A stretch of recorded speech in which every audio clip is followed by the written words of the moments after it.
बस इसी के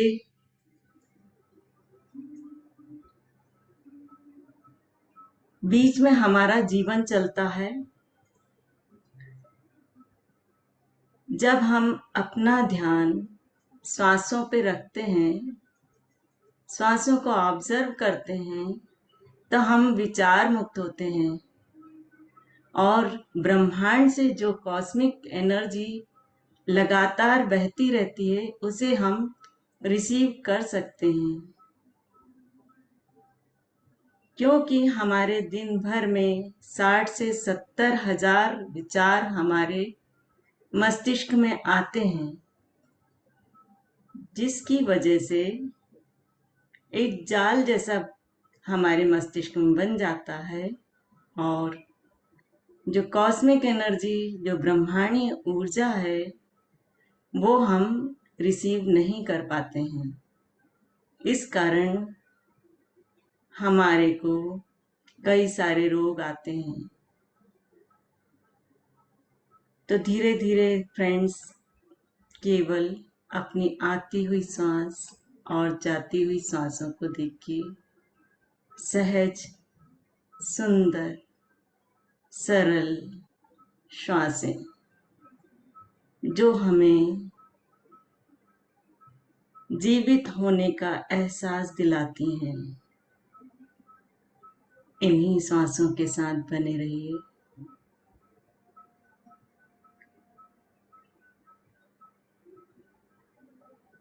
धीरे धीरे डीप ब्रीदिंग करते जाइए। सांस लेना है गहरा, धीरे धीरे छोड़ना है। जब हम सांस लेते हैं तो ऊर्जा जो सकारात्मक है अंदर जाती है। सांस छोड़ते हैं, नकारात्मक ऊर्जा बाहर आती है। उस नकारात्मक ऊर्जा को प्रकाश में बदल दीजिए। क्योंकि जो हम छोड़ते हैं वही हम लेते भी हैं। इसलिए हमेशा ध्यान रखिए,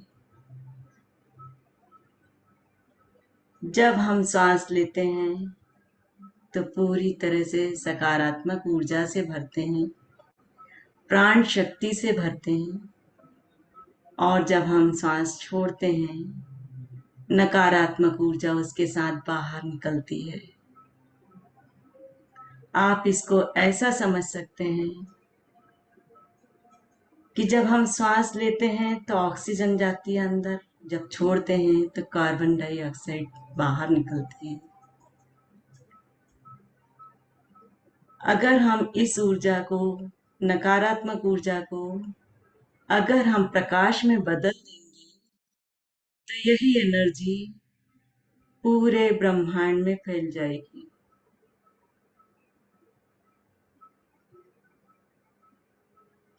तो फ्रेंड्स, केवल आती हुई सांस और जाती हुई सांस, और कुछ भी नहीं। विचार आते हैं, आने दीजिए। धीरे धीरे विचार कम होते जाएंगे जब हम केवल सांसों पे ध्यान लगाएंगे।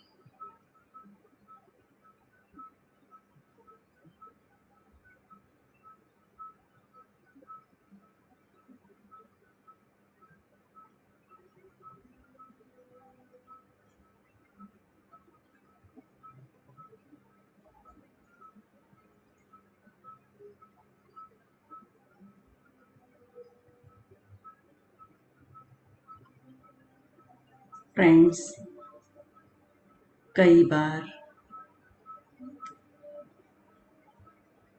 हमारे साथ रहने वाले हमारे सगे संबंधी,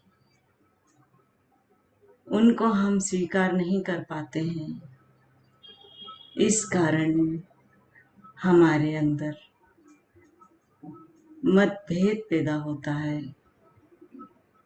और वही मतभेद आगे जा कर के हमारे को दुखदाई हो जाता है। हम अगर परिवार में, रिश्तेदारों में जो जैसा है उसे हम जैसे वैसे ही स्वीकार कर लेंगे, तो हमारे अंदर जो लड़ाई चल रही है सामने वाले को सुधारने की, जो हमारी इच्छा है वो बंद हो जाएगी और हम उसको उसी अवस्था में स्वीकार कर लेंगे, तो हमारा मन शांत होगा। जब हम किसी को स्वीकार नहीं करते हैं तभी हम उसके विचार से, अपने विचार से एक दूसरे को हर्ट पहुंचाते हैं। जब हम स्वीकार कर लेते हैं तो किसी तरह का कोई हर्ट पहुंचाने का नहीं, केवल प्यार ही प्यार बचता है और इसी प्यार को हमें फैलाना है।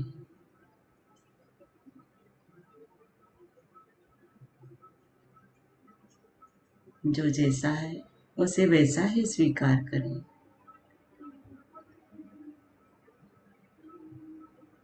हम किसी को सुधार नहीं सकते,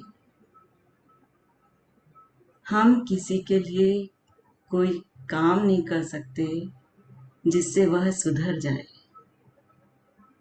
इसलिए केवल हमें अपने आप को देखना है, हम क्या कर रहे हैं, हमारे विचार कैसे हैं।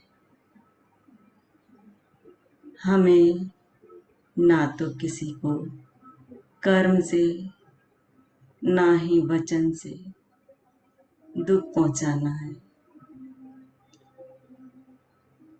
मनसा वाचा कर्मणा शुद्ध हमेशा रहना चाहिए।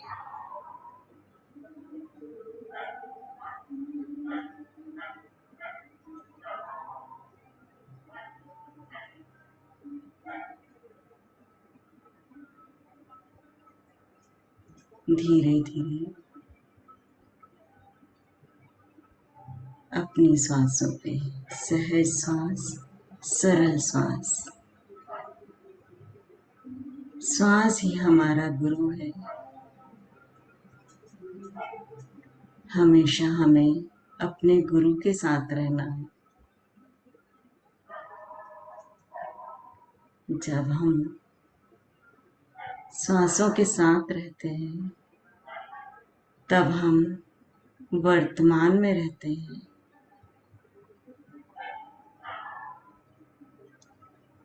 जब हम सांसों से हट जाते हैं तो हम या तो अतीत में चले जाते हैं या फिर भविष्य की चिंता करते हैं।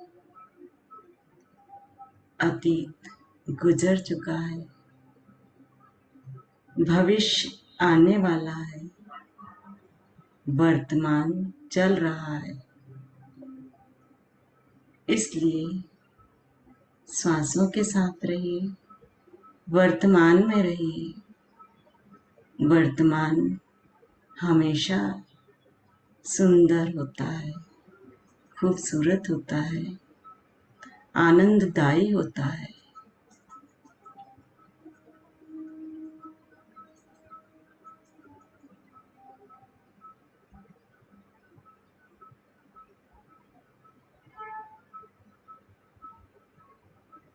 केवल आती जाती सांसों को ऑब्जर्व करिए।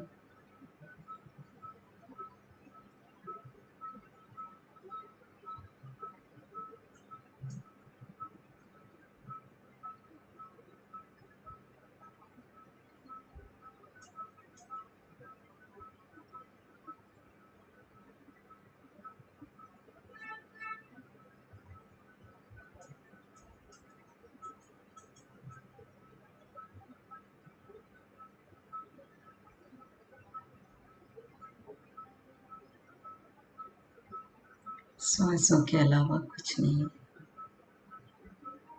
सुंदर, सरल, सहज श्वासें।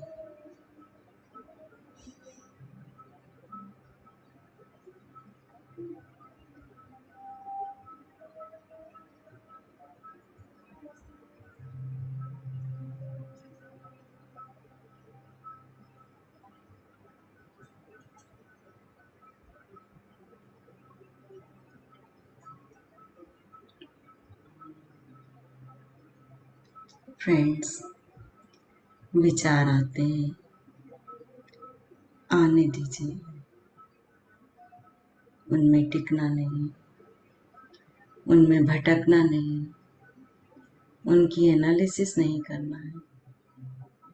आएंगे, चले जाएंगे, वापस आप श्वासों पे आ जाइए, श्वासों से जुड़ जाइए।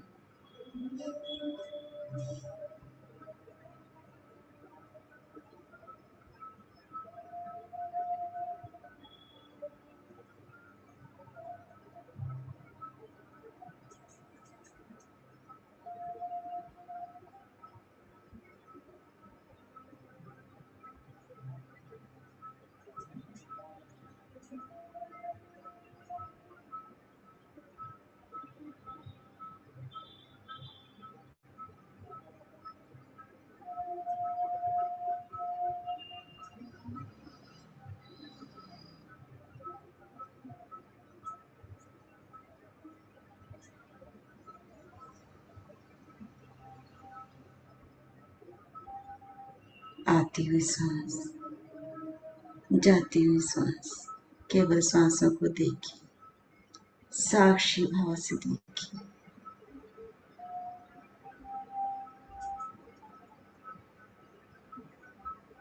कुछ भी हम अपने साथ नहीं ले जा सकते हैं, केवल हमारे अच्छे कर्म ही हमारे साथ जाएंगे।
माय डियर फ्रेंड्स, कहीं नहीं जाना है,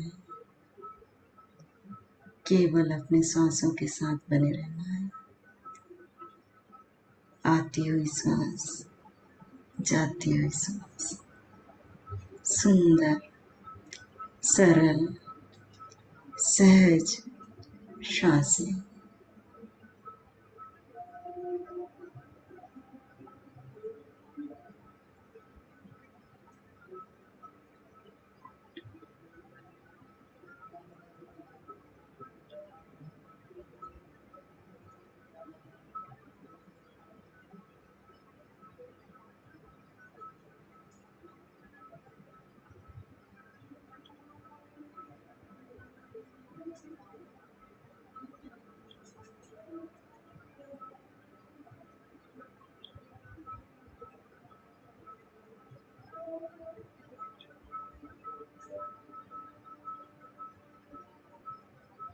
हर श्वास के साथ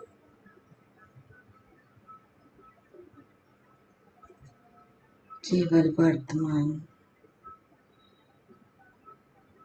चल रहा है। श्वासों को छोड़ेंगे, अतीत में चले जाएंगे या भविष्य की चिंता करेंगे। ना हमें अतीत के बारे में सोचना है, ना भविष्य की चिंता करना है। भविष्य कुछ होता ही नहीं है। जब अगला दिन आता है वो वर्तमान बन जाता है। इसलिए जिसने वर्तमान में रहना सीख लिया उसने अपने आप पर विजय प्राप्त कर ली। उसने चिंताओं पर विजय प्राप्त कर ली। चिंताएं चिता के समान होती हैं, इसलिए हमेशा वर्तमान में रहना है, खुश रहना है। जब हम खुश रहते हैं तो हमारे पास बीमारियां नहीं आती हैं। खुश हम कब होंगे? जब हम वर्तमान में रहेंगे, अपनी सांसों के साथ रहेंगे।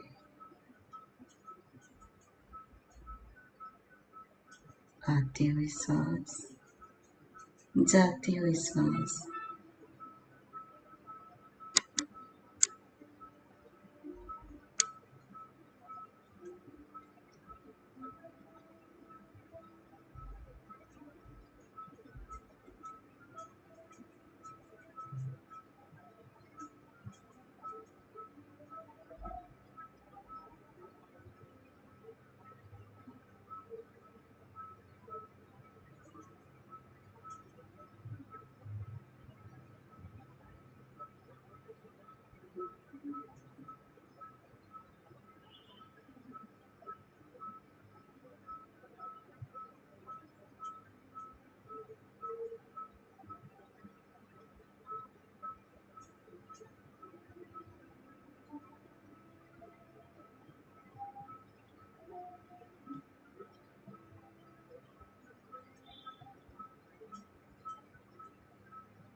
कोई मंत्र नहीं, कोई जाप नहीं,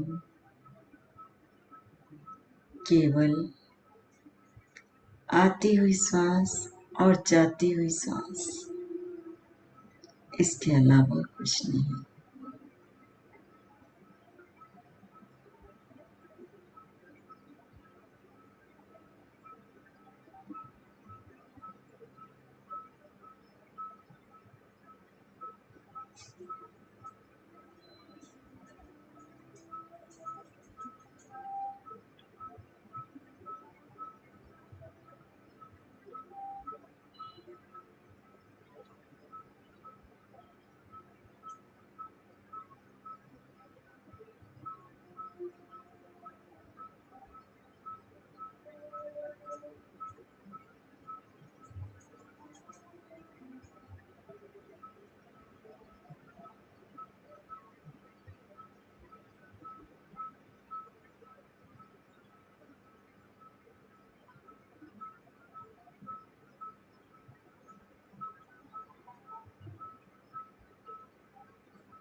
अपनी सांसों के साथ बने रहिए।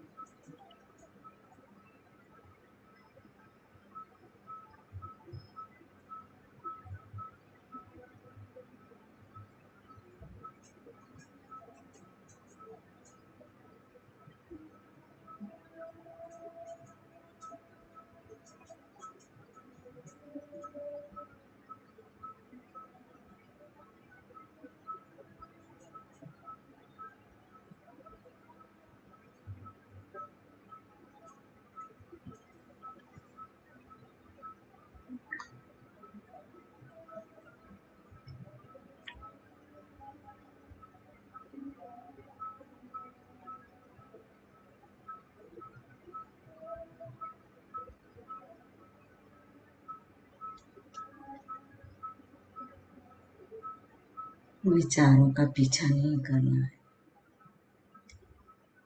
विचारों के एनालिसिस नहीं करना है, केवल अपने श्वास गुरु के साथ बने रहिए।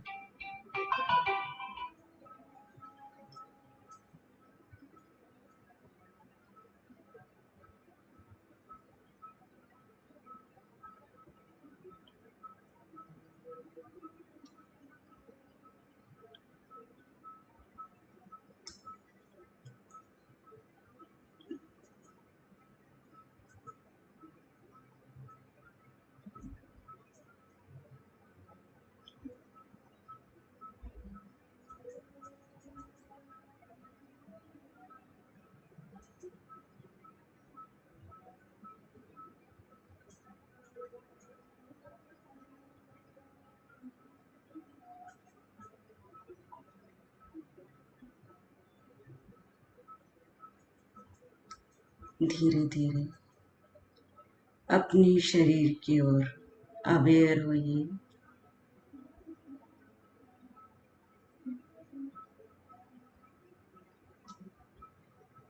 आंखें बंद रहेंगी, आंखें नहीं खोलना है।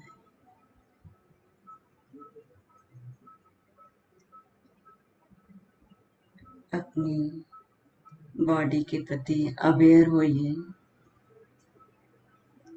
देखिए आपके शरीर में कहाँ क्या हो रहा है, कहाँ सेंसेशन कम है, कहाँ अधिक है। पैर से सिर तक अपनी ऑब्जर्व करना है बंद आंखों से।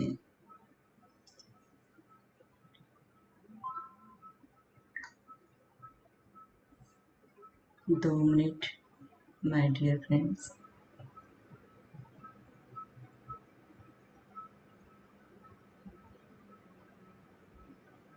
धीरे धीरे डीप ब्रीथिंग करना शुरू करिए। आंखें बंद रहेंगी। धीरे धीरे गहरा सांस लेना है, धीरे धीरे गहरा सांस छोड़ना है।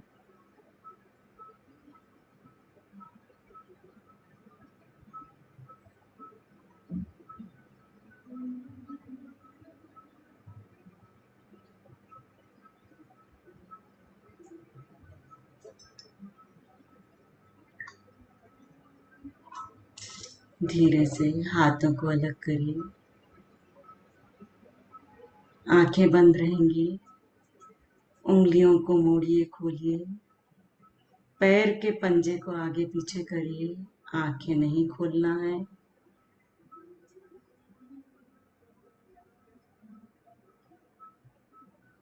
धीरे धीरे दोनों हथेलियों को अपने हृदय स्थान पर रखिए।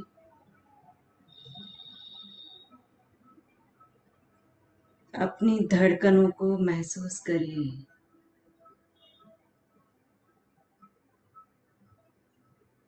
अपने अनाहत चक्र को खोलिए। सबके लिए करुणा, मैत्री, दया, ममता, इसके अलावा कुछ भी नहीं।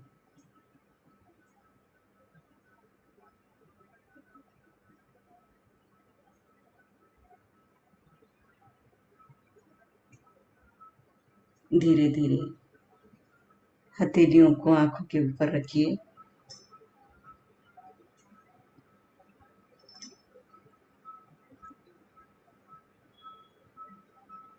5 4 3 2 1 0। धीरे धीरे आंखों को खोलें, मुस्कुराते हुए चेहरे पे हाथ फेरते हुए ले आइए।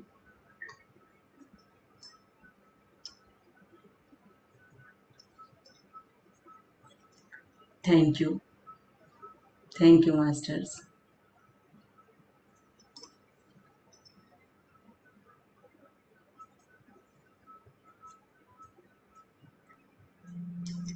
हाँ, अभिषेक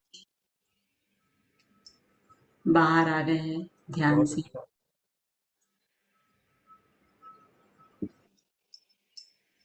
बहुत अच्छा ध्यान करवाया सीमा जी आज आपने। काफी आनंद आ गया आज के ध्यान में। और बस जैसा आयुष जी अपने स्वाध्याय को आगे बढ़ाते हैं। मेरी आवाज आ रही है सर? जी हाँ, बिल्कुल। सभी मास्टर्स का बहुत स्वागत है।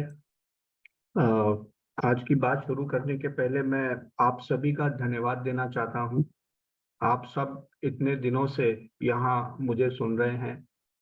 मैं समझता हूं कि कितनी बार सब्जेक्ट भारी हो जाता है और सुनने के लिए बहुत अधिक कठोर परिश्रम प्रयत्न करना होता है, लेकिन फिर भी आप लोग यहाँ पूरे समय रहते थे। मेरा मनोबल आप लोगों को देख के ही ऊंचा रहता था और मैं हर दिन अपने तरफ से सबसे अच्छा प्रयास देने की कोशिश करता था। मैं असंतुष्ट हूं अपने इस प्रयास से, क्योंकि मुझे पता है कि मैं और अच्छा करने का प्रयास करूं तो अच्छा किया जा सकता है, जिसमें विषय वस्तु को आसानी से आप तक पहुंचाया जा सकता है। तो मैं और अच्छी कोशिश करूंगा और हो सकता है कि हम अगली बार जब स्वाध्याय करें तो आप लोग और ज्यादा इस विषय को रुचि के साथ समझ पाए।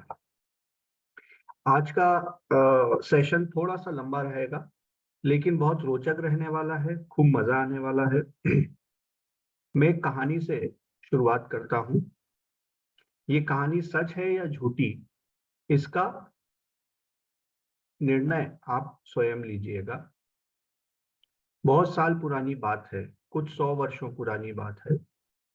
एक गांव में झोपड़े में एक गरीब किसान रहता था। गरीबी के दिन थे, कुछ भी नहीं था।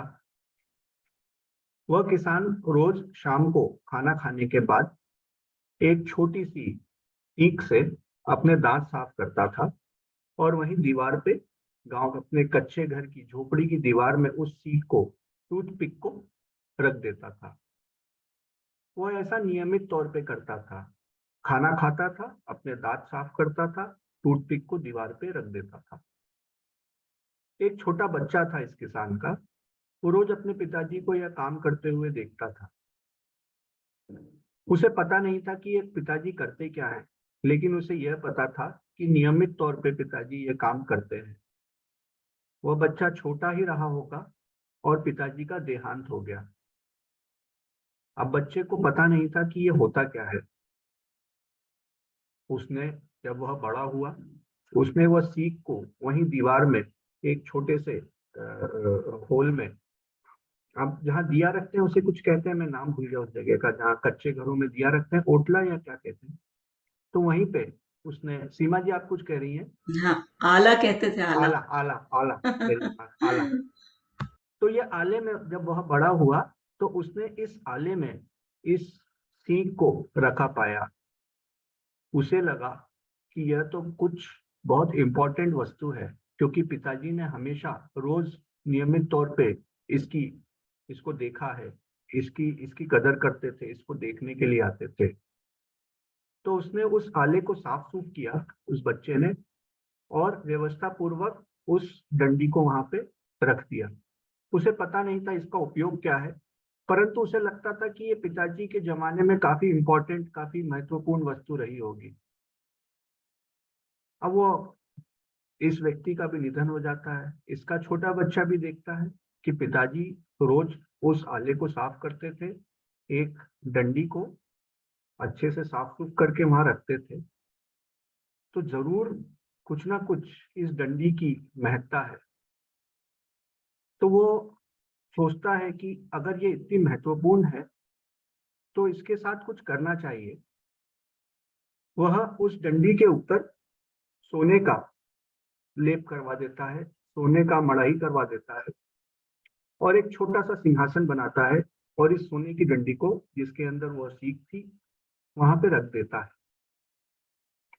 अब यह डंडी और इम्पोर्टेंट हो जाती है। अगली जनरेशन में अगला बच्चा देखता है कि पिताजी ने ऐसा कुछ किया था, तो जरूर यह कोई पूजनीय चीज होगी।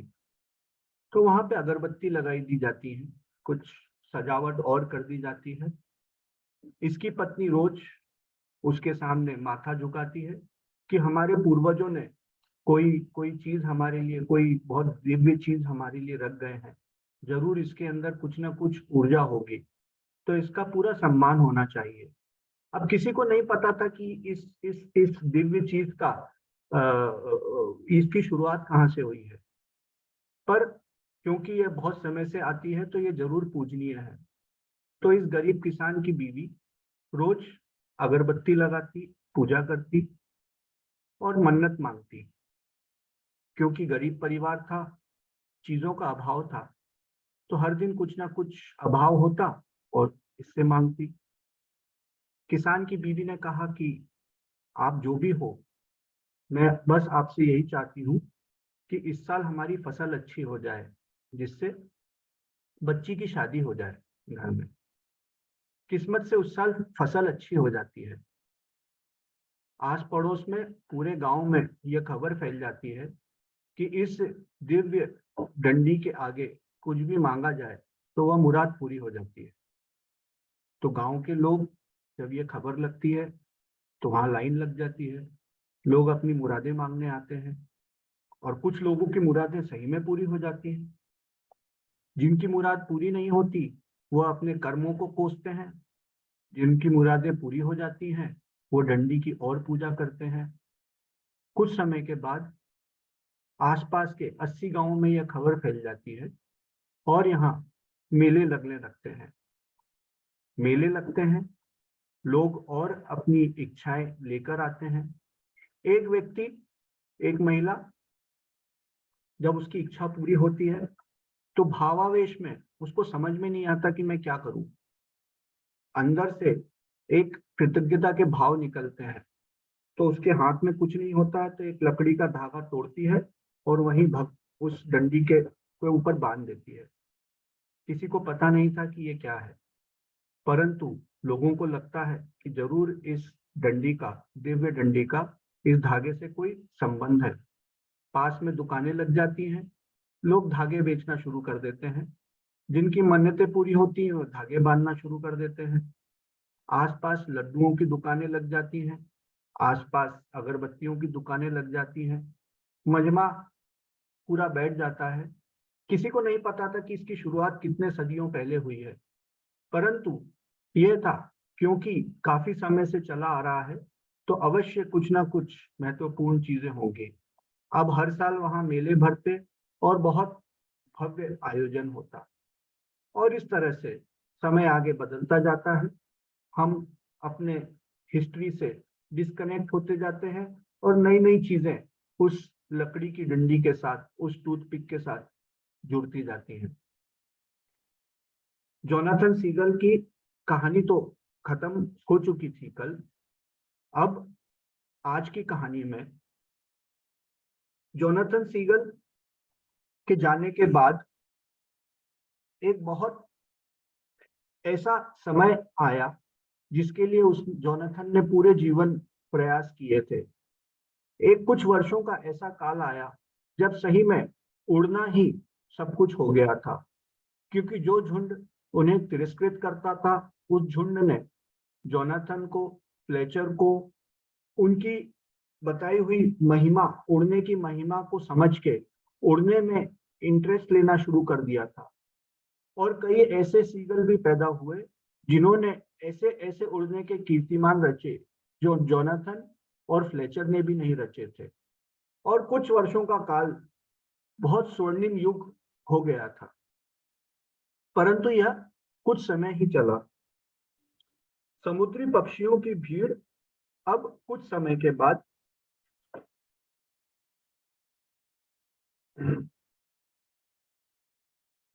बाद समुद्री पक्षियों की भीड़ फ्लेचर को छूने की कोशिश करती। क्यों? क्योंकि ये वही फ्लेचर है जिसने दिव्य जोनाथन को छुआ था, जिसने दिव्य जोनाथन से ज्ञान प्राप्त किया था। तो इसको छूना ही बहुत महत्वपूर्ण, अपने आप में ऊर्जा पैदा करने वाला कार्य है। ऐसा मानकर सब लोग उसे छूने की प्रयास करते, उससे इस तरह के सवाल करते जिनका कोई जवाब होता ही नहीं। जोनाथन देखने में कैसा था? उसकी ऊंचाई कितनी थी?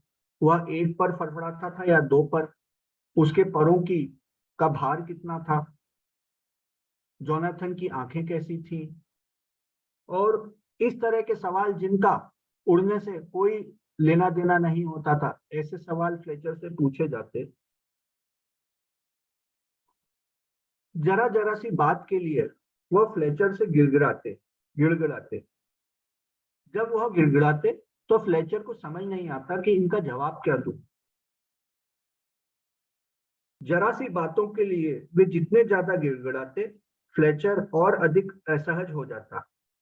जब वे अभ्यास करने और आकाश में शानदार तरीके से तेजी से तथा मुक्त उड़ान भरने में रुचि लेने लगे, तो वे मुश्किल काम करने से धीरे धीरे बचने लगे। उड़ान के जो जो मुश्किल पहलू होते, अब धीरे धीरे उससे बचने लगे। वे हमेशा जोनाथन की कभी कोई निंदा करता, बुराई करता, तो उसे आड़े हाथ लेते। धीरे धीरे जोनाथन के फैन क्लब स्थापित हो गए। ऐसे लोग जो जोनाथन की पूजा करते थे, जोनाथन की अच्छाइयों के बारे में बड़ी बड़ी बातें करते थे। कवि सम्मेलन होते, उन कवि सम्मेलन में जोनाथन की महानता के बारे में बड़े बड़े गीत गाए जाते, गुनगुनाए जाते। एक बार की बात है, फ्लेचर से यह सवाल एक बेतुका सा सवाल पूछा गया। क्या यह शानदार जोनाथन ने यह कहा था कि हम महान गल के बारे में, पक्षी के बारे में सचमुच विचार कर रहे हैं, या यह कहा था कि हम जोनाथन के बारे में हकीकत में कुछ सोच रहे हैं? ऐसे उलझुल सवाल जिनका कोई लेना देना नहीं हो, केवल बाल की खाल निकालना, यह सब चलता था। फ्लेचर ने कहा, तुम्हारे सवाल का उपयोग क्या है? इसका उड़ने से क्या उपयोग है, ये तो बताओ। धीरे धीरे फ्लेचर भी इन लोगों से फ्रस्ट्रेट होने लगा था। वह इनके सवालों के जवाब जब नहीं दे पाता, तो बाकी पक्षी बुरा मान जाते। एक बार एक पक्षी ने पूछा कि फ्लेचर, ये तो बताइए, महान फ्लेचर, ये तो बताइए कि जोनाथन की आंखें कैसी थी, भूरी थी या हरी? फ्लेचर ने गुस्से में कहा, भूरी हो या हरी हो या बैंगनी हो, तुम्हें इसका लेना देना क्या है? इससे उड़ने का क्या लेना देना? हाँ, उसकी आंखें बैंगनी थी। तो जब यह दूसरे प्रशिक्षुओं को सुनाई आया कि उसकी आंखें बैंगनी थी, तो वे किनारा करके चले गए। उन्होंने कहा, मेरी आंखें तो नीली हैं। किसी ने कहा, मेरी आंखें तो हरी हैं। जोनाथन जो महान पक्षी था, उसकी आंखें बैंगनी थी, तो यह उड़ान तो शायद केवल बैंगनी आंखों वालों के लिए ही होगी। धीरे धीरे धीरे वे किनारा करते गए। जैसे जैसे वर्ष बीते, कक्षाएं भी बदल गई। उड़ान में लंबी चौड़ी कविताएं पढ़े जाने से लेकर अभ्यास के पहले और बाद में जोनाथन के बारे में दबे सवर से बात करने तक, उसकी दैवीय आत्मा के बारे में रेत पर देर देर तक गायन उड़ान का एक नियमित हिस्सा बन गया। जो जोनाथन केवल उड़ान के बारे में बात करता था, अब धीरे धीरे उसके ऊपर कविताएं, आराधनाएं, पूजाएं उड़ान के साथ संयोजित होने लगी। फ्लेचर और जॉनथन के अन्य छात्र इस बदलाव के प्रति हैरान थे। वे सुधार चाहते थे, वे दृढ़ और बेहद आक्रोशित थे, लेकिन वे इसे रोकने में असहाय थे। वे सम्मानित थे, सबसे बढ़कर श्रद्धेय भी थे, लेकिन अब उनकी कोई भी नहीं सुनता था। अब धीरे धीरे उड़ान का अभ्यास करने वाले पक्षियों की गिनती कम होती जा रही थी। जॉनथन के पुराने शिष्यों का, जो जॉनथन की शिष्यों की जमात में सबसे पहले थे, धीरे धीरे उनका निधन होता जा रहा था। वे सब बूढ़े हो गए थे और वे अपने पीछे ठंडे शवों को छोड़ जाते थे। झुंड उन शवों को ढूंढ निकालता, उन्हें आंसुओं से भरा बड़ा समारोह आयोजित कर श्रद्धांजलि देता, फिर उन्हें भारी पत्थरों के नीचे दफन कर देता।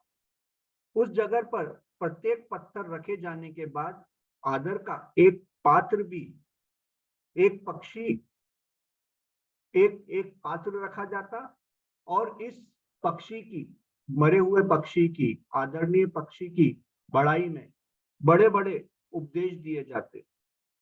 ऐसे पत्थर रखे जाते और उन पत्थरों के साथ पड़ोस में खड़ा होकर बड़े बड़े उपदेश दिए जाते। पत्थरों के जमघट वाले स्थल अब धार्मिक स्थल बनते जा रहे थे। प्रत्येक समुद्री पक्षी के लिए यह जरूरी अनुष्ठान हो गया कि वह एकता दिखाने के लिए उस पत्थर पर खड़े होकर एक दुख भरा भाषण दे। किसी को पता नहीं था ये एकता हम क्यों इकट्ठा कर रहे हैं, यहाँ खड़े होकर हम भाषण क्यों देते हैं। हर समय, हर दिन, हर महीने यहाँ खड़े होकर एकता के ऊपर भाषण दिए जाते हैं। इस भाषण का प्रयोजन क्या है, किसी को नहीं पता था। लेकिन एक गंभीर बात थी जिसके बारे में कोई सवाल पूछने की हिम्मत नहीं कर सकता था। आखिर में फ्लेचर का भी निधन हो गया। यह सब ऐसे हुआ कि वह एक ऐसी शुद्ध और सर्वाधिक सुंदर उड़ान के लिए, जो लंबे समय से कोशिश करता था, ऐसी उड़ान जो उसने पहले कभी नहीं भरी थी, उसका शरीर धीरे धीरे धीमी गति से नीचे आने के दौरान गायब हो गया। वह इसका अभ्यास जॉनथन सीगल के साथ पहली मुलाकात से ही कर रहा था। वह जब गायब हुआ तब किसी को पता ही नहीं चला कि फ्लेचर सीगल कहाँ गया। तो जब फ्लेचर सीगल हफ्ते भर तक नहीं मिला तो झुंड के सारे सदस्य इकट्ठे हुए और उन्होंने तय किया कि फ्लेचर जिस स्थान पर पहले 7 छात्रों से घिरा हुआ देखा गया था, अब उसे एकता की चट्टान के रूप में जाना जाएगा। फिर समय बीता। स्वयं जॉनथन, जिसको अब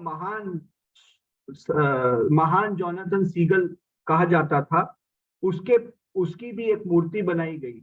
उसे एक शाही पोशाक पहनाई गई और बहुत सुंदर सुंदर सुनहरे पंखों से उसे मंडित किया गया। उन्होंने कीमती पत्थरों का मुकुट अपने जॉनथन के माथे पर धारण कर आकाश, समुद्र और पृथ्वी के लिए प्रतीकात्मक इशारा किया। उस जगह को, समुद्री तट को, एकता का तट बुलाया जाने लगा। और इसी तरह फ्लेचर की पवित्र स्मृति में भी एकता की चट्टान पर पत्थरों का ढेर लगाया गया।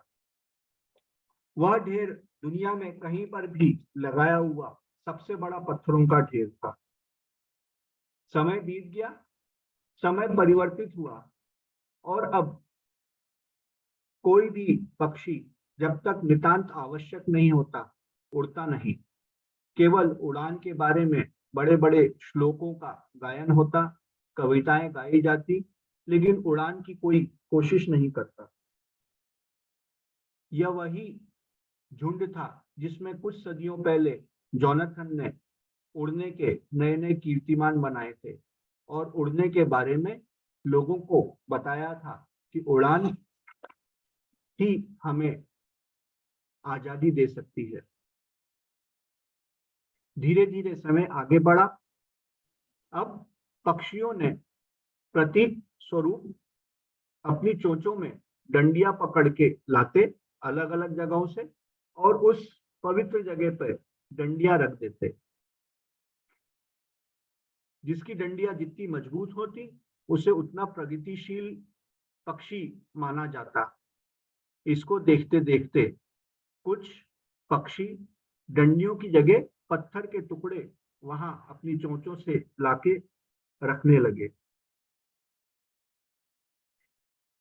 सीगल समाज में कुछ पक्षियों ने महसूस किया कि अपने इर्द गिर्द वजन ढोने और उन डालियों को खींचने से सबसे भरोसेमंद सीगल परेशान करने वाले उड़ाके बन गए हैं। एक चिकना पत्थर जोनाथन की शिक्षाओं का प्रतीक बन गया।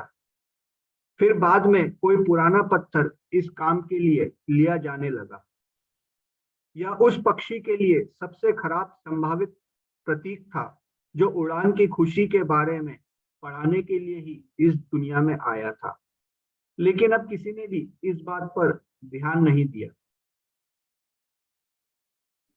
अब मंगलवार को सभी उड़ानें बंद कर दी गई और एक नीरस सी उदासी भरी भीड़ वहां पर हर मंगलवार इकट्ठी होती और एक आधिकारिक छात्र को सुनने के लिए, अधिकारी यानी एक मेन लीडर को सुनने के लिए इकट्ठी हो गई हर मंगलवार। कुछ ही सालों में यह स्तुति ज्ञान उसकी याद में जो गान करते थे वो व्यवस्थित हो गया, सिस्टमेटिक हो गया। हे जोनाथन, महान जोनाथन, हम पर दया करो, हम तो कीड़ों से भी गए गुजरे हैं, हमें उड़ने का मार्ग बताओ। घंटे घंटे भर यह गीत गाए जाते। अधिकारियों के लिए यह काबिलियत का एक प्रतीक बन गया कि वे तेज आवाजों के साथ इस स्तुति गान को गाएं। अब समझ नहीं आता था कि वे क्या गा रहे हैं। जब समझ नहीं आता था तो कुछ ढीठ पक्षी गाने की जगह केवल फुसफुसाते हुए इधर उधर भागते थे। बलुआ पत्थर में तराशी गई जॉन की प्रतिमाओं को समुद्र तट के साथ लगा दिया गया। इनमें उसे बेहद दुखी बैंगनी पलकों वाली आंखों के साथ दिखाया गया था। उन्हें हम स्मारक और प्रतीक के रूप में इस प्रतीक को अब घर घर लोग अपने घर घर ले जाके लगाने लगे। 200 साल का समय बीता, जोनाथन को मरे 200 साल हो गए और 200 साल के अंदर अंदर जोनाथन की दी गई लगभग सारी शिक्षा लोग भूल चुके थे। अब केवल जोनाथन का नाम ही बचा था।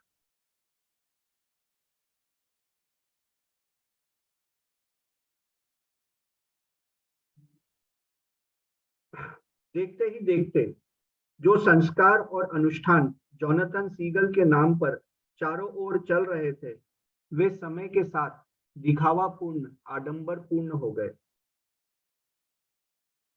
जब ये सब चलता था, जोनाथन की शिक्षाएं खत्म हो गई थी। केवल कविताओं, स्तुतियों में या गायन में ही जोनाथन का नाम लिया जाता था और ये बताया जाता था कि एक पक्षी ऐसा था जो कितना उड़ सकता था, उसके पास असीम क्षमताएं थी। हम तो कीड़ों से भी गए गुजरे हैं। हे जोनाथन, हमारे ऊपर कृपा करो, हमें भी उड़ने का मार्ग बताओ। जब इस तरह की कविताएं और आडंबर पूर्ण कृत्य होते थे तो कुछ विचारवान पक्षी, आपके और मेरे जैसे, उन्हें ये बात समझ में नहीं आती थी। जब ऐसा कुछ होता तो वे समुद्र में ही अपना रास्ता बदल लेते। वे वहां समारोह आयोजित सोचने वाले विचारवान समुद्री पक्षी विरोधाभास के तौर पर उड़ान, स्मारक, महान जोनाथन, इन सब शब्दों से नफरत करने लगे थे।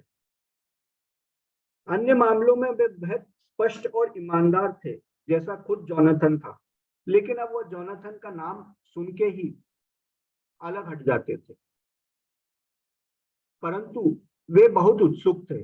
उन्होंने खुद से ही उड़ान के संबंध में कुछ नए नए प्रयोग शुरू किए। हालांकि उन्होंने इन प्रयोगों का कुछ नाम नहीं दिया। उन्होंने अपने आप को बार बार बताया, यह उड़ान नहीं है, ये कुछ और है। हम कुछ नए प्रयोग कर रहे हैं, कुछ नए एक्सपेरिमेंट कर रहे हैं। यह उड़ान नहीं है, वे खुद को बार बार विश्वास दिलाते। इसका पता लगाने का केवल एक ही रास्ता बचा है कि सच क्या है। सच की तलाश में वे उड़ने की कोशिश करते, लेकिन उसको नाम देने से बचते। ऐसा करते करते वे जोनाथन के विरोध में खड़े होकर भी जोनाथन के सच्चे शिष्य अपने आप बनने लगे थे। यह क्रांति थी, परंतु किसी तरह का शोर शराबे वाली क्रांति नहीं थी। एक साइलेंट क्रांति थी। यहाँ कोई चीख चिल्लाहट नहीं मची, कोई बैनर नहीं लगाए जाते। इन विरोधी पक्षियों में एक छोटा बच्चा था, उसका नाम था एंथनी सीगल। एंथनी सीगल जैसे कुछ गिने चुने पक्षी बहुत से सवाल पूछने लगे, अपने माता पिता से सवाल पूछने लगे। एंथनी सीगल ने अपने पिताजी से कहा कि आप हर मंगलवार को जो अनुष्ठान करते हैं, उनमें केवल 3 तरह के पक्षी आते हैं। एक वे पक्षी जिन्हें लगता है कि वह कुछ सीख रहे हैं। दूसरा वह पक्षी जिन्हें लगता कि वे जोनाथन की स्मारक में पत्थर चढ़ा के पवित्र बन जाएंगे, उनका कायाकल्प हो जाएगा। और तीसरे इसलिए क्योंकि समाज उनको वहां आने के लिए प्रोत्साहित करता। अगर उन्हें समाज में रहना है तो समाज के कुछ नियम कायदे को पालन करना पड़ेगा, इसलिए मजबूरीवश वहां पे आ जाते। पिताजी ने कहा, तुम्हारे पास इन तीनों में से क्या कारण है? एंथनी ने कहा, वहां जानने के लिए कुछ है नहीं, इसलिए मैं वहां नहीं जाता। पत्थर चढ़ाने की बात हुई तो मैं यह बताना चाहता हूं कि अगर मैं उड़ने का पात्र नहीं हूं तो मैं 10 लाख पत्थर भी उस समाधि पर चढ़ाऊंगा तो भी मैं उड़ नहीं सकता। और तीसरा, मुझे कोई परवाह नहीं है कि अन्य समुद्री पक्षी मेरे बारे में क्या कहें।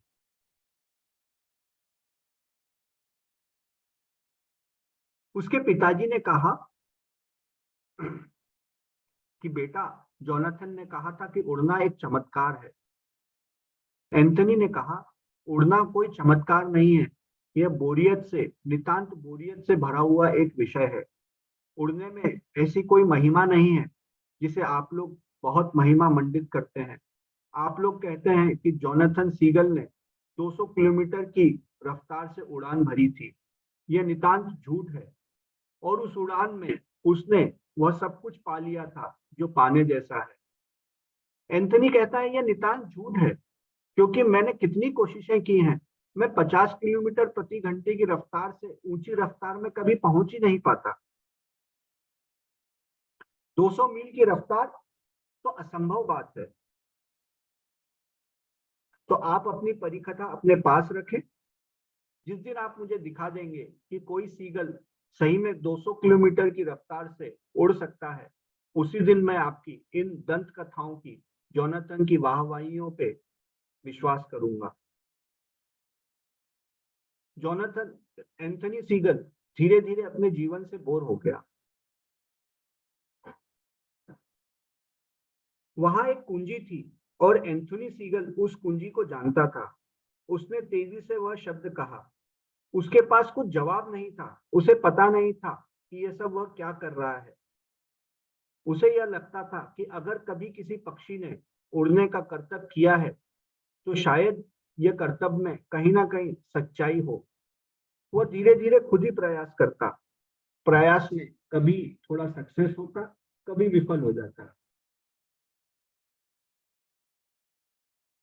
यदि किसी भी पक्षी ने वह कर दिखाया तो वह प्रतिज्ञा पूर्वक खुशी से उनके पीछे चलते हुए अपनी जान दे देगा। वह सीखने के लिए तैयार है। उसे बस जीवन संबंधी कुछ ऐसे जवाब मिल जाएं जो काम कर सकते हो, जिनसे हर दिन जिंदगी में श्रेष्ठता और खुशी मिले। ये क्या हो रहा है? जैसे जैसे 200 साल बीत गए हैं, जोनाथन की उड़ान संबंधी सारी बातें अब आडंबर पूर्ण हो गई हैं। इसके बीच में एक नई जनरेशन के कुछ बच्चे जो विचारवान हैं, उन्होंने इन आडंबर पूर्ण रीति रिवाजों को त्याग दिया है। हालांकि वे जोनाथन की के होने का प्रमाण मांगते हैं। वे पूछते हैं कि सही में क्या जोनाथन था? उन्हें कोई भी प्रमाण नहीं दे पाता। तो वह कहते हैं कि यह बोरियत से भरा हुआ जीवन है। आप कहते हो कि जोनाथन 200 किलोमीटर की रफ्तार से उड़ान भरता था, हम तो 50 को भी पार नहीं कर पाते। वे वे चाहते थे ऐसे व्यक्ति का साथ जो हमें 200 किलोमीटर की रफ्तार से उड़ना सिखाए। उसके लिए, उसके पीछे जाने के लिए वह सब कुछ न्यौछावर करने के लिए तैयार थे। परंतु ऐसा कोई पक्षी जो उनका हाथ पकड़ के आगे ले जाए, उन्हें दिखता नहीं था। एंथनी सीगल ने खुद ही अपनी राह चुन ली। वैसा ही कुछ अन्य युवा पक्षियों ने भी, जिन्होंने इन अनुष्ठानों को खारिज कर दिया था, वे भी अपने अपने रास्ते प्रयास करने लगे।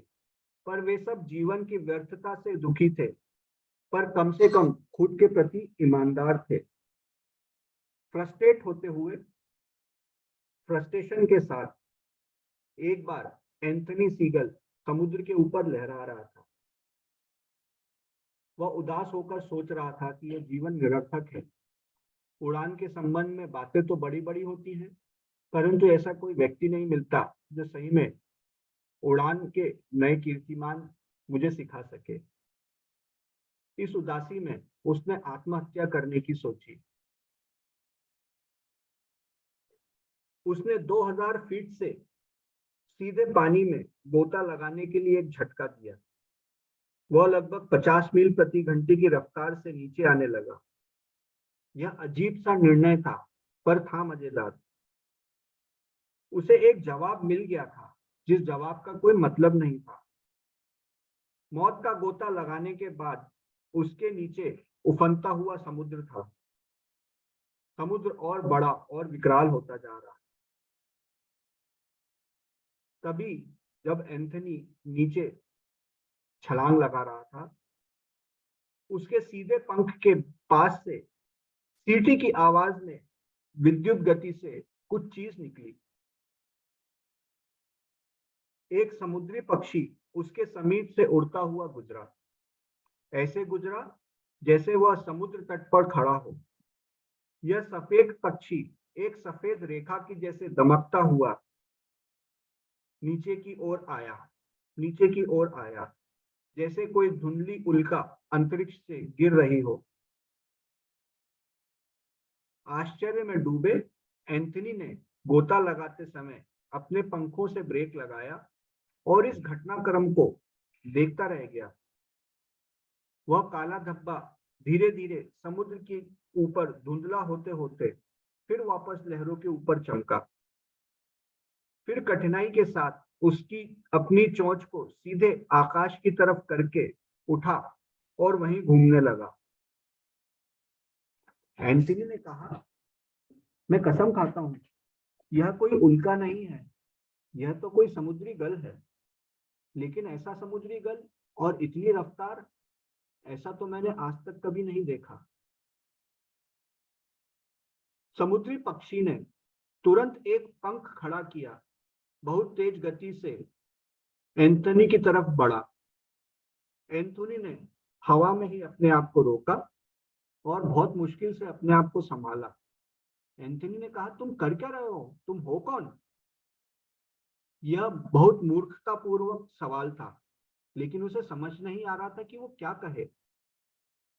उस अजनबी पक्षी ने कहा, एंथनी, अगर मैंने तुम्हें चौंका दिया है तो मैं माफी चाहता हूं। मैं पूरे समय तुम्हें देख रहा था, तुम्हारे साथ थोड़ा बहुत खेल कर रहा था। तुम चिंतित तो नहीं हुए? एंथनी ने कहा, नहीं नहीं, ऐसा नहीं है, मैंने पहली बार इस तरह की उड़ान अपने जीवन में देखी है। उस विचित्र से पंछी ने जवाब दिया, ओह, वह मजे की उड़ान थी, एक गोता ऊपर और उसके बाद बहुत सारी कलाबाजियां। यदि तुम वास्तव में यह सीखना चाहते हो तो मैं तुम्हें सिखाने के लिए तैयार हूँ। सीखना चाहोगे? एंटनी ने कहा, हाँ, सीखना तो चाहता हूँ, लेकिन आप हो कौन? उस विचित्र से चमकीले पक्षी ने जवाब दिया, मेरा नाम है जोनाथन लिविंगस्टन सीगल। नाम तो सुना होगा। और इसके साथ ये हमारी कहानी यहाँ पे खत्म होती है मास्टर।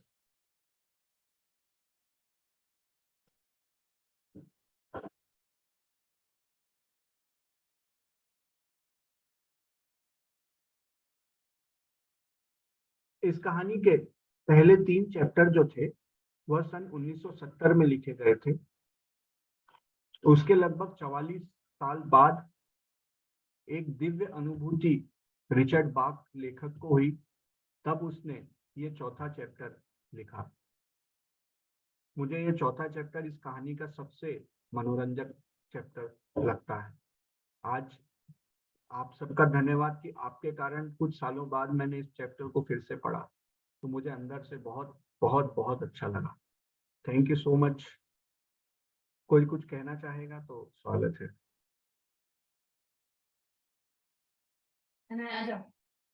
मम्मी ने आपको गला ले रहा था, मतलब कि प्यार कर रहा था।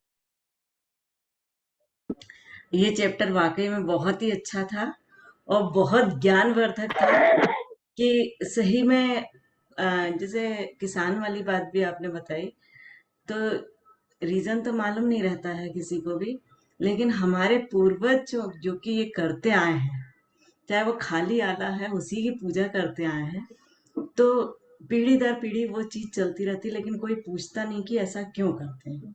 क्यों? क्योंकि उनको भी नहीं मालूम रहता, क्योंकि ये पीढ़ी दर पीढ़ी चला रहा है। उनने पहले पूछा नहीं रहता है कि ये जो अगली जन्म, जैसे पिताजी ने किया तो उनके बच्चे नहीं पूछ पाते हैं, फिर उनके बच्चे नहीं पूछ पाते, फिर ये धीरे धीरे एक परंपरा जैसी चल जाती। फिर उसी में किसी किसी को कुछ अच्छे अनुभव होने लगते तो वो उसको अलग वे में ले जाते हैं। तो ये वाकई बहुत ही बढ़िया किसान वाला भी यानी हकीकत ही है, कोई इसमें दो राय नहीं है। और ये सीगल वाला तो बहुत ही अच्छा है। तो बहुत बहुत धन्यवाद आपका जो इतना अच्छा ज्ञान हमको दिया। बहुत बहुत ज्ञान भैया कुछ बोले? मैं ये बोल रहा था, ये टॉपिक कुछ नया था, नंबर में कराया पापा। एक आध बार और होगा, पढ़ने में आएगा तो फिर हम लोग को फिर और समझ में आएगा। कुछ टाइम के बाद अगर दोबारा से इस टॉपिक को एक छोटे से उसमें दोबारा से समझा जाए, क्योंकि कुछ ऐसे सब्जेक्ट है ये कि बहुत ज्यादा मोटिवेट कर रहा है। तो अगर कुछ टाइम के, क्योंकि एकदम से नया है तो थोड़ा सा समझने में बहुत ज्यादा जोर लग रहा है इसको, जो मुझे समझ में आया। एक्चुअली क्या है ज्ञान भैया, अपने जो आयुष सर हैं वो बहुत ही ज्यादा प्रैक्टिकल हैं, और प्रैक्टिकल के साथ जब तक उनके पास कोई प्रूफ नहीं रहता और कोई तथ्य नहीं रहता वो आगे नहीं बढ़ते उससे। बहुत तो बहुत अच्छा उनने अपना सब्जेक्ट है पूरा ये। एफर्ट लगाया अपन को ये कहानी समझाने में। उनने बहुत 100%। बहुत। बस अपन लोगों की समझ है कि अपन लोगों ने उस कहानी को कहाँ तक नहीं नहीं, समझा। सर ने क्या है, सर ने तो अपनी पूरी मेहनत करी हमारे साथ, लेकिन और सर ने 2-3 बार पढ़ी भी है वो चीज, है ना। सर ने पूरा एफर्ट लगाया है उसमें। सर ने बहुत अच्छा समझाया, वैसे मतलब आप अपन बोलेंगे समझ। इस बारे में कुछ? Hmm. Ayush ji. Yes sir. आप हाँ बोलेंगे सर, इस बारे बताएं। में कुछ? हाँ नहीं सर, मैं समझता हूँ सर, विषय गंभीर है और मैं बहुत गंभीर है उम्मीद सर। करता हूँ कि अगली बार जब आप लोगों को बताऊंगा तो मैं और अच्छे तरीके से बताऊंगा, जिसमें ये कहानी नहीं, आसानी से आपने आपके अच्छे से बताया, लेकिन सब्जेक्ट इतना गंभीर है कि मतलब उसकी डेप्थ जो आप समझ सकते हो उस डेप्थ तक हम नहीं पहुंच पाए। अच्छा। आपकी डेप्थ हम नहीं पकड़ पाए। हम्म, आपने तो पूरी कोशिश करी। सही बात ये है। सब्जेक्ट बहुत गंभीर है सर, मतलब उसके छोटी छोटी चीज आप देखो कितनी गंभीर है, और कहाँ कहाँ से उसमें से ज्ञान निकल के आ रहा है वो चीज समझे अपन। सही बात है सर। तो हमारे आयुष जी एक मास्टर ने स्पेशल आपकी रिकॉर्डिंग मांगी कि हम आज ज्वाइन नहीं कर पाए, हमें रिकॉर्डिंग चाहिए, तो वो भी अभी मौजूद है अपने सामने। मैं उन्हें अनम्यूट कर रहा हूँ और सुबह मैंने रिप्लाई। तो कल कल मैं नहीं ज्वाइन कर पाई क्योंकि मैं एक मैरिज सेरेमनी में बिजी थी और वही समय था 9 से 11। तो मैंने बोला था अभिषेक से कि मुझे रिकॉर्डिंग दे दो, और मिलते के साथ ही मैंने उसको पूरा सुना। मैंने कहा अरे ये तो मस्त है। अब आखिरी वाले दिन तो कुछ भी हो जाए सेरेमनी छोड़ दूंगी, लेकिन सेशन नहीं छोड़ूंगी। बहुत मजा आ रहा है अभी, और आगे जो आप बोलना चाहते हो उसके लिए इंतजार है। आयुष सर, एक सर क्वेश्चन था कहिए सर। सर, ये सब्जेक्ट आपको कैसे मतलब एकदम से वो हुआ कि ये सब्जेक्ट उठाना चाहिए हमको इस तरीके से? ये बहुत किताब ने आसान है आपको सर। कैसे इंस्पायर किया? बहुत आसान है सर, जिंदगी में कुछ एक आध दो किताबें पढ़ी है तो जो पढ़ा है वो हम्म। आपके सामने लेके आ गया सर। नहीं मतलब एकदम हटके है और इतना अच्छा, एकदम डेप्थ में घुस के एकदम। सर इतनी आसान सी कहानी है, जब आप उसे हम्म। पढ़ने बैठते हैं तो हम्म। हर एक लाइन में बहुत सारे मीनिंग निकल के आते हैं। बिल्कुल बिल्कुल। इंग्लिश में इसे कहते हैं पैराबल, PARABLE, पैराबल। पैराबल का ओके। मतलब एक संदेश देने वाली कहानी। हिंदी में हम क्या कहते हैं, जिस तरह की पंचतंत्र या इस तरह की कहानियां होती हैं तो हम्म। इन कहानी प्रेरणादायी। जी प्रेरणादायी कहानी। प्रेरणादायी। प्रेरणादायी कहानी तो हम्म। काफी सिंपल है कि एक पक्षी उड़ान भरने की कोशिश कर रहा है, और उड़ान कोई आदमी अगर केवल कहानी को कहानी के लिए पढ़े तो हम्म। मात्र 1 घंटे 2 घंटे के अंदर पूरी कहानी खत्म हो जाएगी। ये 65 हम्म। घंटे की किताब है जिसको खत्म करने के लिए आज 7 दिन हम लोगों ने लगाए हैं, 7 डेज। बहुत 65 बहुत सही। घंटे की कहानियां हैं। आप में से कोई भी 1 घंटे के अंदर इस कहानी को खत्म कर सकते हैं, परंतु हम्म। जब कहानी के एक एक घटना को देखा जाता है, उसे जोड़ा जाता है, तब समझा जाता है कि ये इस तरह की महान कहानी कोई मनुष्य लिख नहीं सकता। ये कोई दिव्य प्रेरणा होती है जो उसे होती है, ये डाउनलोड होती है। आप समझ रहे हैं, डाउनलोड होती है उस हम्म। तरह। हम्म।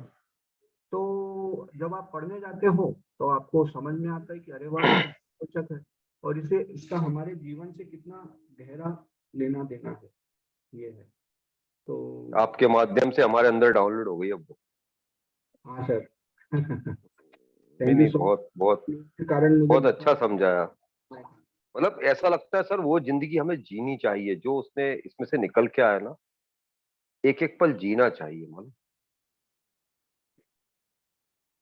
कितना उसको समझाया गया है उस चीज को कि मतलब क्या है उसका अर्थ, उसके गर्त में जाके देखो। सही बात है सर। भाई हमको मैंने ये साइंटिफिक होना पड़ेगा। इसने रिकॉर्डिंग भेजी थी भाई ने, तो मैंने 2 बार दिन में सुनी रिकॉर्डिंग। तब मैं आज इसके लिए बैठ गया कि मैंने कहा आज तो पूरी इसको इतना डेप्थ तक सुनना है, पूरा समझना है। 2 बार रिकॉर्डिंग सुनने के बाद आज बैठा मैं। Yes sir, thank you so much sir. नहीं, आपका बहुत बहुत धन्यवाद है सर, आपने इतना अच्छा सब्जेक्ट आयुष उठाया सर, सर। ज्ञान भैया, सविता दीदी, आयुष सर की भगवत गीता पे भी बहुत अच्छी पकड़ है। यदि आयुष सर, यदि वो अपन अगले सेशन में रखना चाहें तो ले सकते हैं क्या? नहीं, बहुत बिल्कुल अच्छा रख सकते हैं, बिल्कुल। बिल्कुल ले सकते हैं। और मैं तो आपको बोल ही रहा था कि एक चैनल और ऐसा बनाना है कि एक कोई लाइन और एक और कुछ आइटम। तो ये भगवत गीता पे अगर अच्छी पकड़ है सर की तो बहुत अच्छी बात है अपने लिए। सर से टाइम ले लो आप उस हिसाब से। बिल्कुल, मैं आयुष सर से बात करता हूँ आगे कम्युनिकेट करके। फिर सर से टाइम लो। सब्जेक्ट। आयुष सर बोलिए, क्या बोल रहे हैं? नहीं नहीं, जरूर उसके ऊपर बात करी जा सकती है। उसके ऊपर एक और सेशन कुछ लिया जा सकता है, करते हैं इसके ऊपर काम। नहीं सर, बहुत अच्छा सब्जेक्ट है वो भी। सर ने तो पहली बार में ही हमें मतलब जीत लिया था, जिस समय ऋषिकेश में से आते समय ट्रेन में मुलाकात हुई थी। हम भी थे। सर ने पहली बार में जीत लिया था। अच्छा, आप भी थे क्या? जी हाँ, आप भी हमारे सामने ही थे। हम सब एक ही बोगी में थे। सर, उनकी वाइफ, उनकी बेटी, वो सब ऊपर वाले बर्थ में थे। वहां से वो चीची चीची कर रहे थे।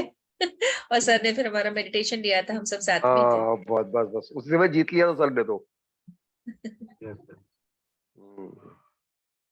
वंशिका जी नमस्कार। वंशिका जी म्यूट अनम्यूट पे नहीं आप। करेंगी, उन्होंने बोला था अनम्यूट मत करना वंशिका जी। आत्मवंदन सर। किताब दूसरी बार सुनी है, बस सर यही बोलूंगी कि हाँ डेप्थ है किताब में, लेकिन मैंने जितना उससे थोड़ा लिया है दूसरी बार सुनने पर, कि एक छोटा एग्जांपल, जैसे जब तक ओशो था किसी ने माना नहीं, जब चला गया अब उसको भगवान मानने लग गए सब, उनके मैसेजेस को सुनने मानने लग गए, उनके ज्ञान को, उनके ध्यान को लोगों को बांटने लग गए। तो ये जो जोनाथन सीगल, जो एक पक्षी जब तक था फिर झुंड में से निकल के भी पूरा प्रयास किया लोगों को जोड़ने का, और जब चला गया तब उसकी वाहवाही होने लगी कि वो तो, हम तो कीड़े मात्र समान है, वो जो उड़ता था उसकी जो उड़ान थी वो तो बहुत ही अलग थी। ये जितना मैं सीख पाई दूसरी बार सुनने पर, सही कह रहे हैं। ये कितना मोटिवेट करती है ये स्टोरी कि जब पक्षी ये कर सकता है तो हम क्यों नहीं कर सकते। सही बोल रहे हैं। मैं एक बात बोलना चाहूंगी कि पत्री जी का भी मैंने एक संदेश सुना था, वो यही बोलते थे, मुझे भगवान मत बना देना, जो मैं बोल रहा हूँ उसको अपनाओ। सही बोल रहे हैं। आज सुबह मेरे पास एक फोन आया किसी व्यक्ति का पंजाब से, वो मुझे कह रहे थे कि पत्री जी की ये किताबें मुझे भिजवा सकते हैं, साथ में मुझे एक पत्री जी की फोटो भी भिजवा दीजिएगा। मैंने कहा फोटो पत्री जी की क्यों, उसका क्या काम है? बोले वो प्रातः स्मरणीय है, सुबह सुबह उठूंगा तो उनके दर्शन हो जाएंगे पत्री जी के। मैंने कहा सुबह सुबह उठ के अपनी आत्मा के दर्शन करिए, पत्री जी की फोटो का क्या दर्शन करेंगे? तो हम सब जो गुरु हमें बताता है हम सब उसको किनारे कर देते हैं। वो जब बताता है कि ये रास्ता है, हम उस रास्ते को अपनाने की जगह थोड़े समय बाद एक आसान रास्ता चुन लेते हैं कि उसे भगवान बनाया जाए और भगवान के जैसे उसकी पूजा की जाए। जहाँ मैं मैक्लोइडगंज करके हिमाचल प्रदेश में एक शहर है, वहाँ पे बौद्ध धर्म का बहुत केंद्र है, वो भारत में बौद्ध धर्म का केंद्र है एक प्रकार से। वहीं दलाई लामा भी रहते हैं वहीं पास में। तो वहां पे मैं कुछ शिक्षण लेने गया था। मैंने देखा वहां बुद्ध भगवान की मूर्ति, रोज सुबह शाम पूजा अर्चनाएं हो रही हैं, अगरबत्तियां लगाई जा रही हैं, चॉकलेट रखी जा रही हैं, कहीं पे पीने के लिए कोल्ड ड्रिंक की, बुद्ध भगवान इसे ग्रहण करेंगे, ऐसा फल रखे हुए हैं। मैंने कहा बुद्ध ने आजीवन इन्हीं सब रीति रिवाजों के खिलाफ खड़े होकर आवाज बुलंद की।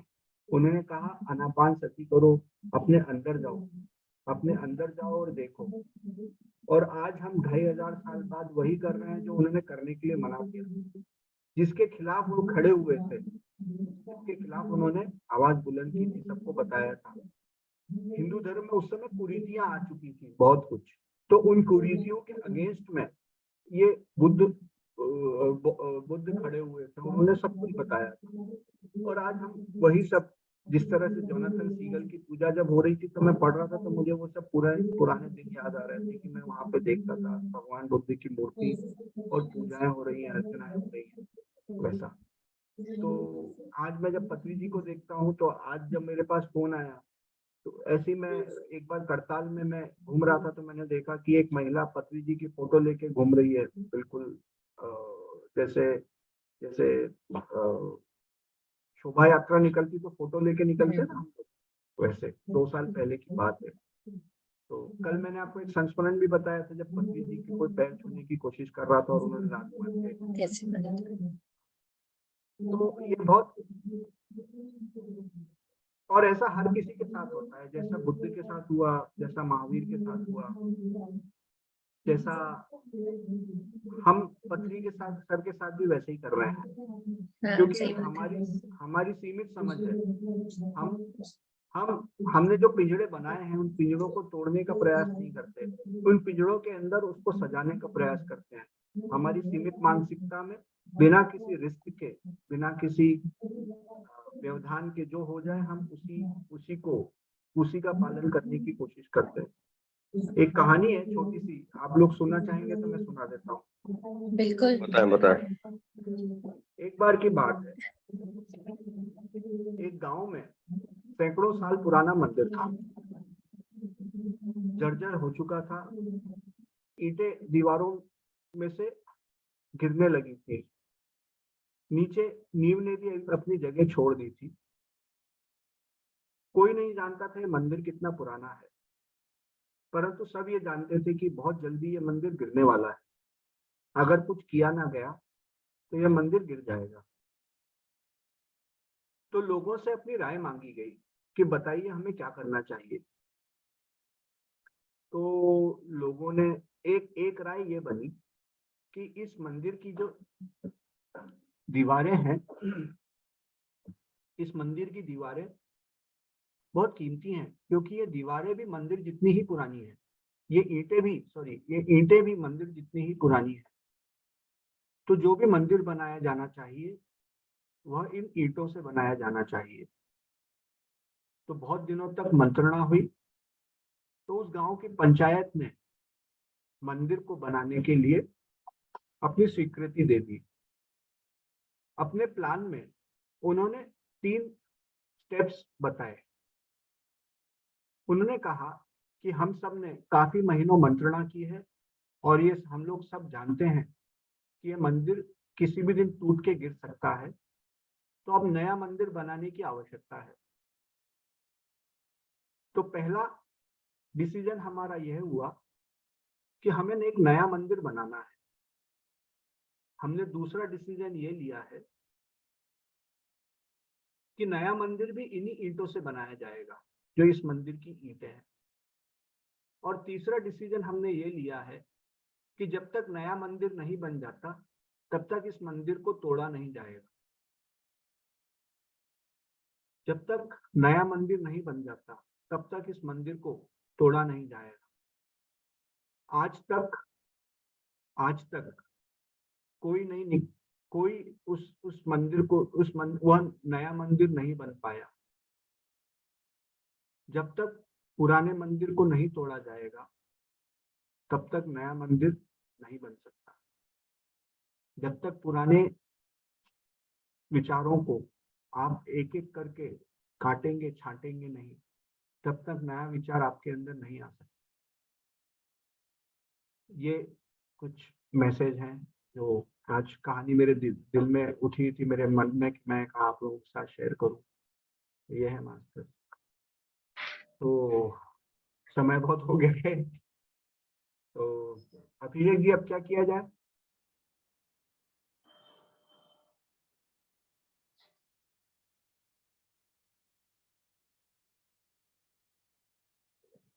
आप म्यूट है सर। आप वंशिका जी अनम्यूट करें। आप अपने हाँ। आप को कल का टाइमिंग क्या है बताएंगे क्या, पिरामिड का जाने का? संकल्प का बोल रहे हैं क्या आप? हाँ, कल पिरामिड जाने का टाइमिंग क्या है? कल मेडिटेशन है पूर्णिमा का, बुद्ध पूर्णिमा का। तो हम एक्चुअली उन्होंने हाँ, तो 6 बजे पहुंच जाएंगे ना, हमारा क्रिया दीक्षा प्रोग्राम भी है ना। क्रिया दीक्षा के बाद आप वहां पहुंचेंगे ना पिरामिड? कितने बजे? 9 बजे? जी। तो एक्चुअली मास्टर उनका मॉर्निंग में भी सेशन है, लेकिन हम लोग मॉर्निंग इसलिए नहीं जा रहे, हमें बहुत दूर पड़ता है, तो हम इवनिंग जाएंगे। नाइट इवनिंग 6 ही से जाएंगे। 9 का। हाँ, 6 से 9 के बाद डायरेक्टली हम संगम चले जाएंगे। तो मास्टर्स कल के लिए एक विशेष अनाउंसमेंट है। कल जो मेडिटेशन प्रोग्राम है, लाइव म्यूजिक मेडिटेशन है संगम पिरामिड में, और उसकी टाइमिंग है रात में 9 बजे से परसों सुबह 6 बजे तक की। तो आप लोग सभी जरूर आइए उस मेडिटेशन में। बस यही जरूरी इंफॉर्मेशन देनी थी। यस, ये बहुत बुद्ध पूर्णिमा तो हर महीने होती है, लेकिन मैं भी बोलना चाहूंगी कि बुद्ध पूर्णिमा एक उत्सव, एक मेला, एक बहुत बड़ा त्योहार है मेडिटेटर्स के लिए। मिस ना करें। जो भी भोपाल के रहने वाले हैं वो बिल्कुल इस पिरामिड में आए और सामूहिक ध्यान करें। Thank you. भोपाल वाले ही नहीं, सभी बाहर वाले भी यस आयुष वो आ सर, आप सकते भी हैं। Most welcome. Yes sir. जो आसपास के हैं एटलीस्ट मैं अभी एक विदिशा। फ्लायर डाल रहा हूँ ग्रुप में, तो ग्रुप में सभी को स्प्रेड कर दीजिए। और थैंक यू आयुष जी, बहुत अच्छा ज्ञान दिया इतने दिनों में आपने, और बहुत जल्दी अपन नया सेशन लेके मिलते हैं आयुष जी।